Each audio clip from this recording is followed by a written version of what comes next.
এইগুলো হলো হেঞ্চা শাক। তো এই শাক খুব উপকারী, দারুণ উপকারী। আমাদের টাউনের লোকে তো কিনে খায়, আমাদেরকে কিনতে হয় না। আমাদের এগুলো আমাদের পুকুরে হয়, আমরা লাগিয়েছি। তো এই শাকটা কি করে বাঁচবে দেখো, এই যে গোটা ডাঁটাটা কেটে নিয়েছি, ডাঁটা শুধু আমি কেটে নিয়েছি। তো এই দেখো, এই যে এরকম করে বেছে নেব, তারপরে এই শাকগুলো ছোট ছোট করে কেটে নেব। হ্যাঁ, কেটে নিয়ে এই শাকটা প্রচণ্ড উপকারী মানুষের, যাদের মানে কি বলে উচ্চ রক্তচাপ বা কিছু এসব হয়, তো এই শাকটা প্রচুর উপকারী, তেতো এই শাকটা। আর এই শাকটা এখনই হয়। তো কে কে এই শাক খেয়েছো বলো, কমেন্ট করে জানাও। আর কারা চেনো, তো এই শাকটাই দেখো এখন এরকম করে বাছবো, তারপর আমি এটার বড়া ভাজবো, তোমাদেরকে দেখাচ্ছি।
যার মুখে নাই স্বাদ সে চলে এসো হেঞ্চার শাকে বড়া ভাজা খেতে।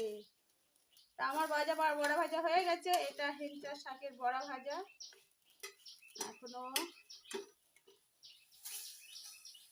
গরম গরম ভাত আর গরম গরম হেঞ্চার শাকের বড়া ভাজা। দাঁড়াও, আমি এখন খাবো। লাও লাও